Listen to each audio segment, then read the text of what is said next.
हिमालय बस हिमालय जैसा है, गौतम बुद्ध बस गौतम बुद्ध जैसे। पूरी मनुष्य जाति के इतिहास में वैसा महिमापूर्ण नाम दूसरा नहीं।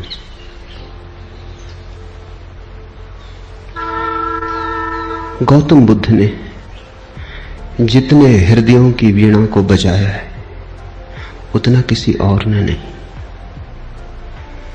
गौतम बुद्ध के माध्यम से जितने लोग जागे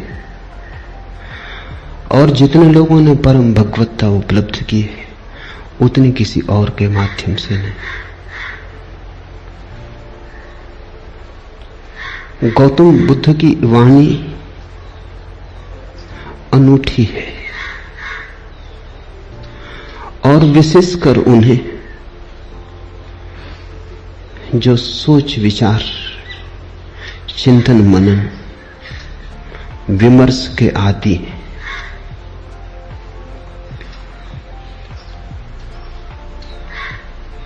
हृदय से भरे हुए लोग सुगमता से परमात्मा की तरफ चले जाते हैं, लेकिन हृदय से भरे हुए लोग कहां हैं?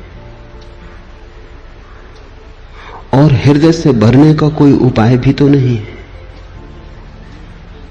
हो तो हो, न हो तो न हो। ऐसी आकस्मिक नैसर्गिक बात पर निर्भर नहीं रहा जा सकता।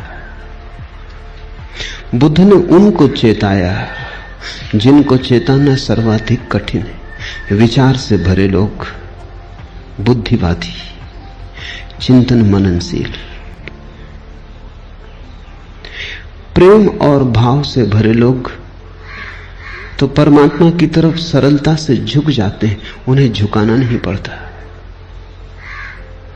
उनसे कोई ना भी कहे तो भी वे पहुंच जाते हैं, उन्हें पहुंचाना नहीं पड़ता। लेकिन वे तो बहुत थोड़े हैं और उनकी संख्या रोज थोड़ी होती गई है। उंगलियों पर गिने जा सके ऐसे लोग हैं। मनुष्य का विकास मस्तिष्क की तरफ हुआ है। मनुष्य मस्तिष्क से भरा है। इसलिए जहां जीसस हार जाएं, जहां कृष्ण की पकड़ न बैठे, वहां भी बुद्ध नहीं हारते। वहां भी बुद्ध प्राणों की अंतरतम में पहुंच जाते। बुद्ध का धर्म बुद्धि का धर्म कहा गया है। बुद्धि पर उसका आदि तो है, अंत नहीं। शुरुआत बुद्धि से है, प्रारंभ बुद्धि से है, क्योंकि मनुष्य वहां खड़ा है। लेकिन अंत उसका बुद्धि में नहीं। अंत तो परम अतिक्रमण है, जहां सब विचार खो जाते, सब बुद्धिमत्ता विसर्जित हो जाती, जहां केवल साक्षी, मात्र साक्षी शेष रह जाता है। लेकिन बुद्ध का प्रभाव उन लोगों में तत्क्षण अनुभव होता है जो सोच विचार में कुशल है। बुद्ध के साथ मनुष्य जाति का एक नया अध्याय शुरू हुआ। 2500 वर्ष पहले बुद्ध ने वह कहा जो आज भी सार्थक मालूम पड़ेगा और जो आने वाली सदियों तक सार्थक रहेगा।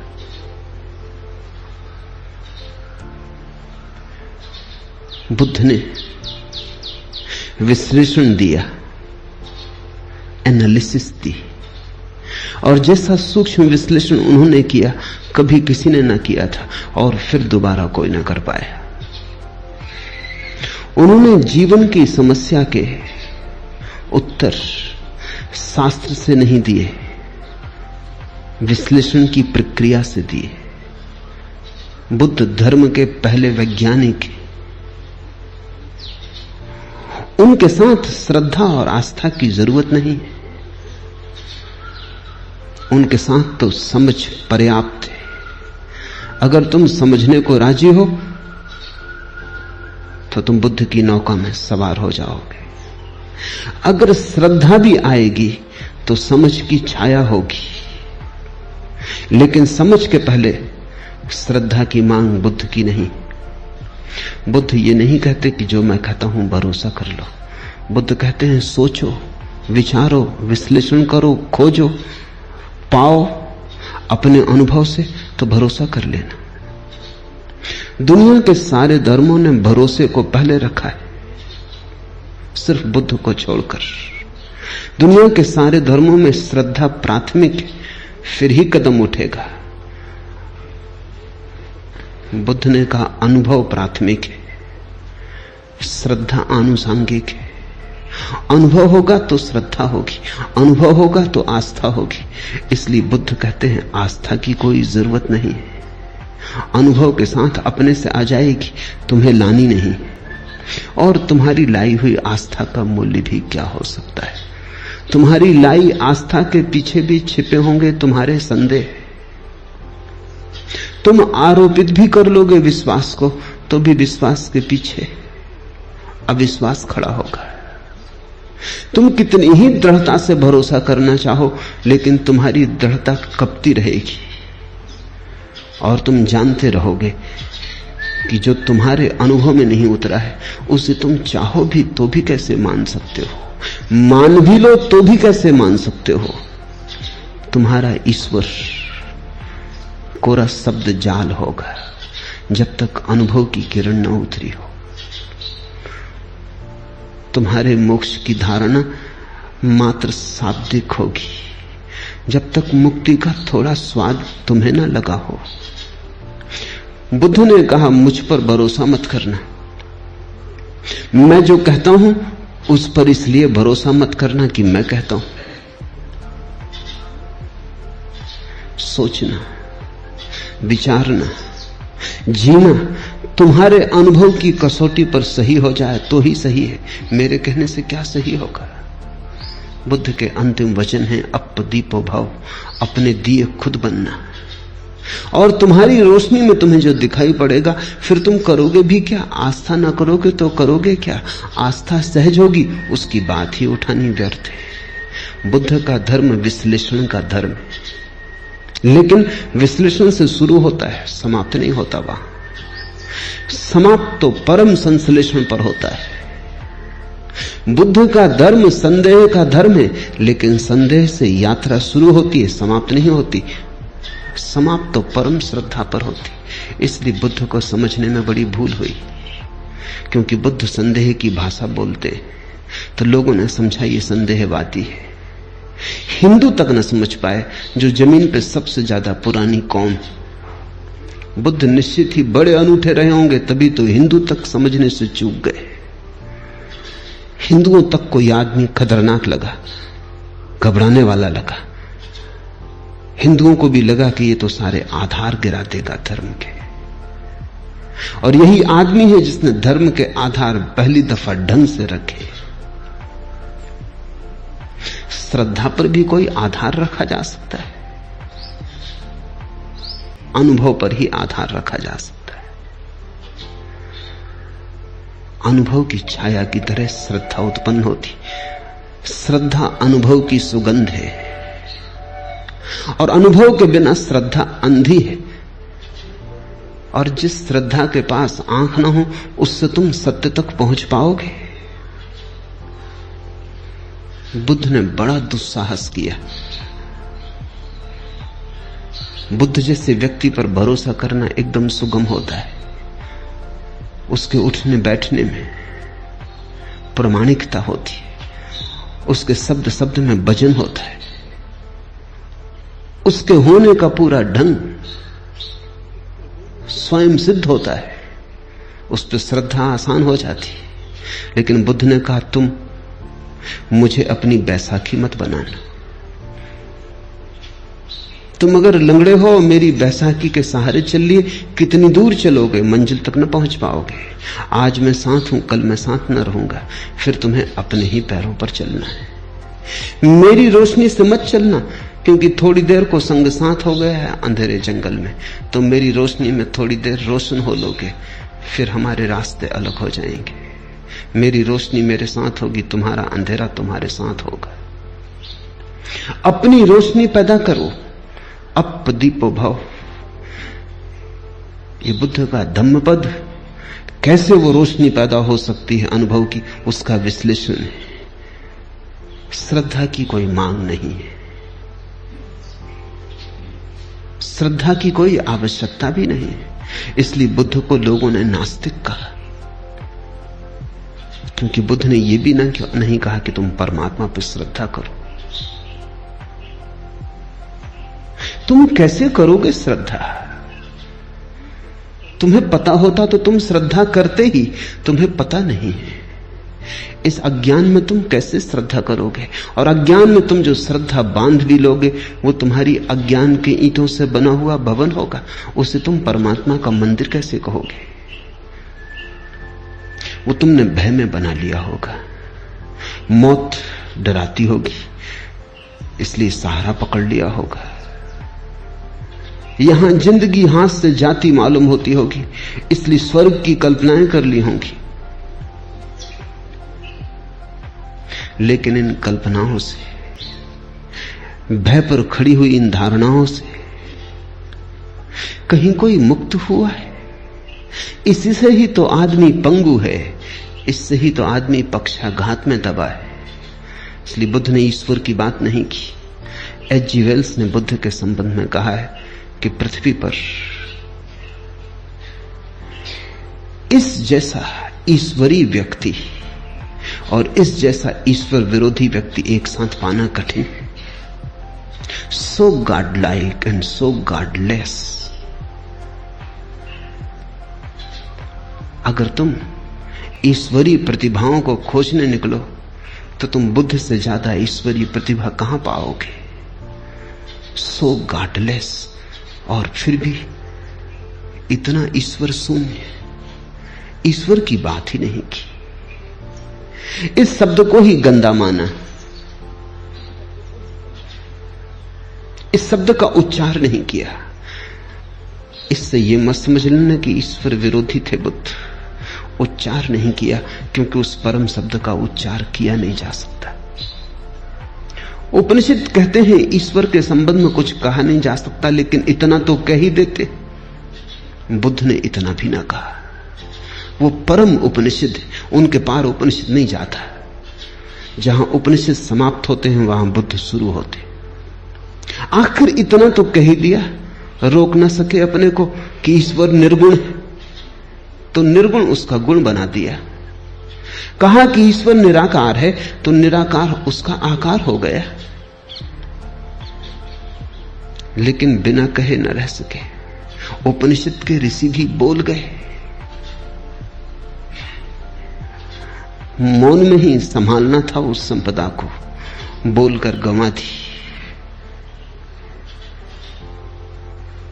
बंधी मुट्ठी लाख की थी, खुली दो कौड़ी की हो गई। वो बात ऐसी थी कि कहनी नहीं थी, क्योंकि तुम जो कुछ भी कहोगे वो गलत होगा। ये कहना भी कि परमात्मा निराकार है गलत है, क्योंकि निराकार भी एक धारणा है, वो भी आकार से ही जुड़ी है। आकार के विपरीत होगी तो भी आकार से संबंधित है। निराकार का क्या अर्थ होता है? जब भी अर्थ खोजने जाओगे आकार का उपयोग करना पड़ेगा। निर्गुण का क्या अर्थ होता है? जब भी कोई परिभाषा पूछेगा गुण को परिभाषा में लाना पड़ेगा। ऐसी निर्गुणता भी बड़ी नपुंसक है जिसकी परिभाषा में गुण लाना पड़ता है। और ऐसे निराकार में क्या निराकार होगा जिसको समझाने के लिए आकार लाना पड़ता है। बुद्ध से ज्यादा कोई भी नहीं बोला और बुद्ध से ज्यादा चुप भी कोई नहीं। कितना बुद्ध बोले। अन्वेषक खोज करते हैं तो वो कहते हैं एक आदमी इतना बोला, ये संभव कैसे? उन्हें डर लगता है कि इसमें बहुत कुछ प्रक्षिप्त है, दूसरों ने डाल दिया है। कुछ भी प्रक्षिप्त नहीं है। जितना बुद्ध बोले पूरा संग्रहित ही नहीं हुआ है। खूब बोले और फिर भी उनसे ज्यादा चुप कोई भी नहीं, क्योंकि जहां जहां नहीं बोलना था वहां नहीं बोले। ईश्वर के संबंध में एक शब्द ना कहा। इस खतरे को भी मोल लिया कि लोग नास्तिक समझेंगे, और आज तक लोग नास्तिक समझे जा रहे हैं, और इससे बड़ा कोई आस्तिक कभी हुआ नहीं। बुद्ध महाआस्तिक है। अगर परमात्मा के संबंध में कुछ कहना संभव नहीं है तो फिर बुद्ध ने ही कुछ कहा, चुप रह के इशारा किया। पश्चिम के एक बहुत बड़े विचारक विटगेंस्टीन ने अपनी बड़ी अनूठी किताब ट्रैक्टेटस में लिखा है कि जिस संबंध में कुछ कहा ना जा सके उस संबंध में बिल्कुल चुप रह जाना उचित है। That which cannot be said must not be said। जो नहीं कहा जा सकता कहना ही मत, कहना ही नहीं चाहिए।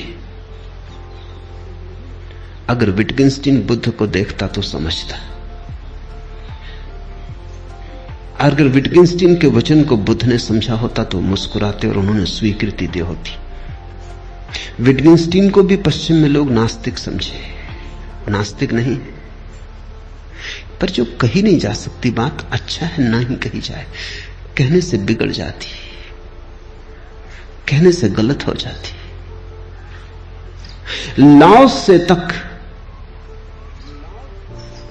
कहता तो है प्रथम वचन में अपने ताओ ते किंग में कि सत्य कहा नहीं जा सकता और जो भी कहा जाए वो असत्य हो जाता है, लेकिन फिर भी सत्य के संबंध में बहुत सी बातें कही, बुद्ध ने नहीं कही।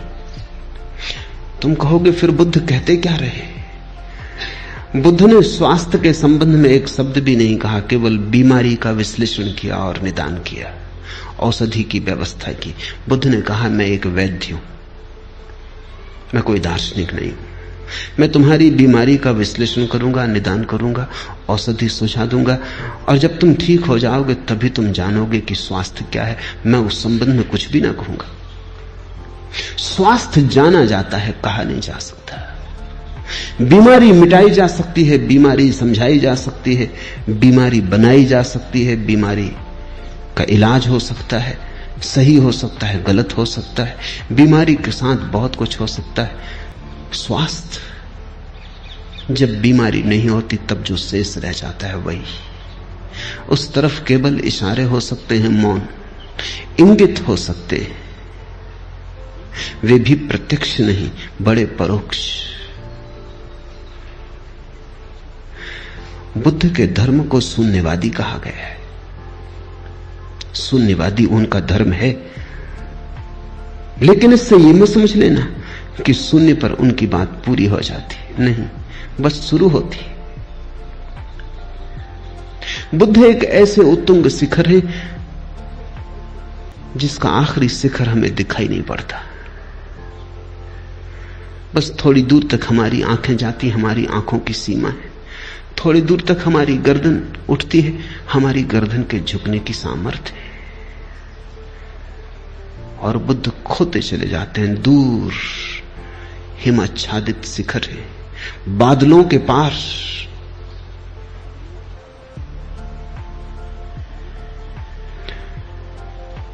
उनका प्रारंभ तो दिखाई पड़ता है, उनका अंत दिखाई नहीं पड़ता। यही उनकी महिमा है। और प्रारंभ को जिन्होंने अंत समझ लिया वो भूल में पड़ गए। प्रारंभ से शुरू करना, लेकिन जैसे जैसे तुम शिखर पर उठने लगोगे और आगे दिखाई पड़ने लगा, और आगे दिखाई पड़ने लगेगा। बहुत लोग बोले, बहुत लोगों ने मनुष्य के रोग का विश्लेषण किया है, लेकिन ऐसा सचोट नहीं। बड़े सुंदर ढंग से लोगों ने बातें कही, बड़े गहरे प्रतीक उपाय में लाए, पर बुद्ध के कहने का ढंग ही और, अंदाजे बयां और। जिसने एक बार सुना पकड़ा गया, जिसने एक बार आंख से आंख मिला ली फिर भटक न पाया। जिसको बुद्ध की थोड़ी सी भी झलक मिल गई उसका जीवन रूपांतरित हुआ।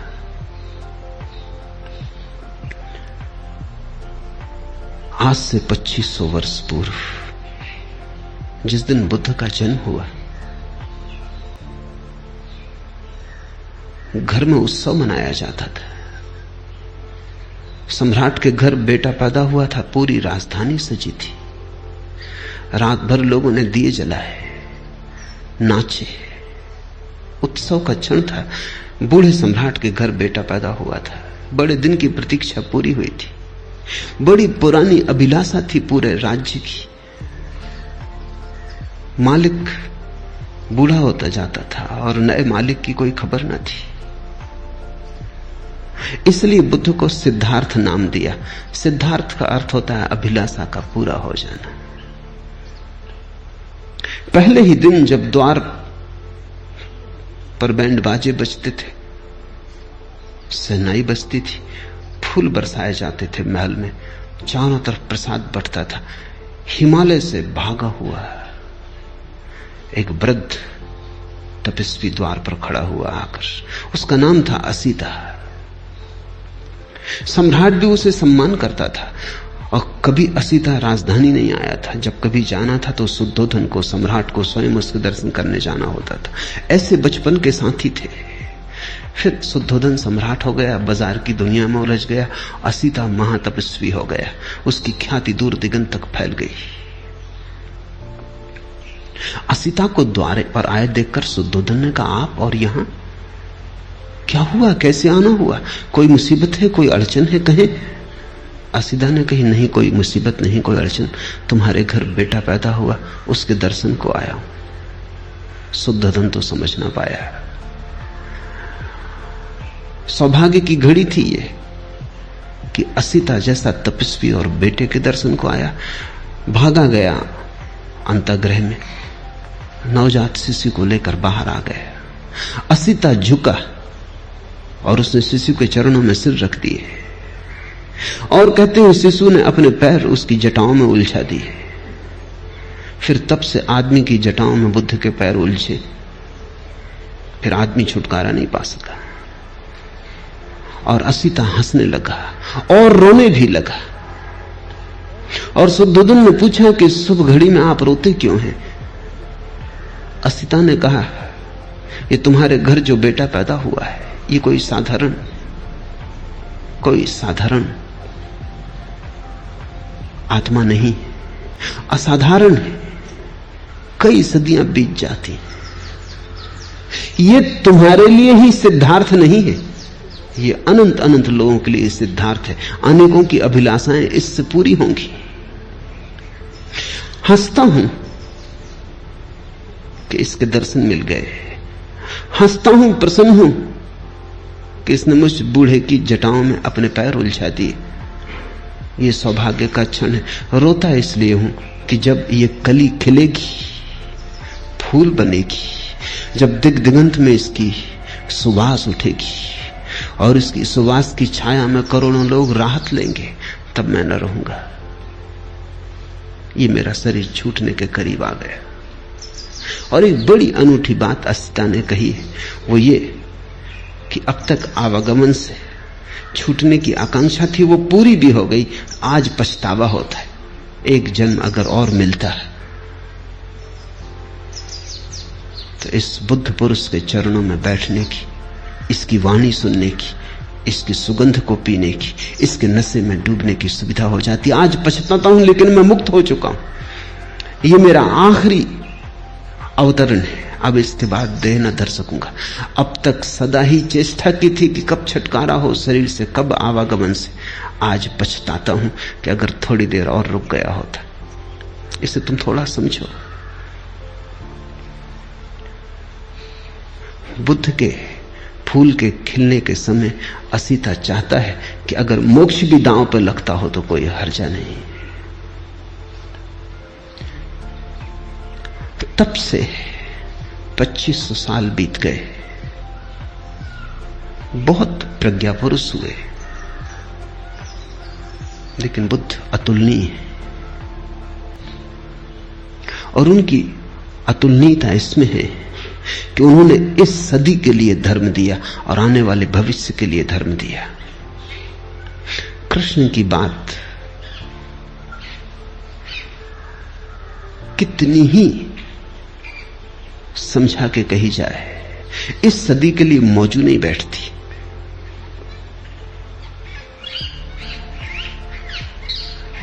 फासला बड़ा हो गया है, बड़ा अंतराल पड़ गया है। कृष्ण ने जिनसे कहा था उनके मनों में और जिनके मन आज उसे सुनेंगे, बड़ा अंतर है। बुद्ध की कुछ बात ऐसी है कि ऐसा लगता है अभी अभी उन्होंने कही। बुद्ध की बात को समसामयिक बनाने की जरूरत नहीं है, वो समसामयिक है, वो कंटेम्पररी है।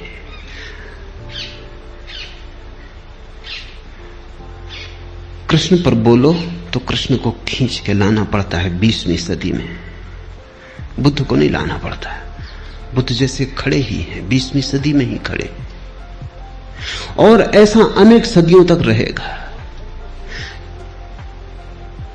क्योंकि मनुष्य ने जो होने का ढंग अंगीकार कर लिया है बुद्धि का, वो अब ठहरने को है, वो अब जाने को नहीं। और उसके साथ ही बुद्ध का मार्ग ठहरने को है। धम्मपद उनका विश्लेषण है, उन्हें जो जीवन की समस्याओं की गहरी छानबीन की है उसका विश्लेषण है। एक एक शब्द को गौर से समझने की कोशिश करना, क्योंकि ये कोई सिद्धांत नहीं है जिन पर तुम श्रद्धा कर लो। ये तो निष्पत्तियां हैं प्रयोग की। अगर तुम भी इनके साथ विचार करोगे तो ही इन्हें पकड़ पाओगे। ये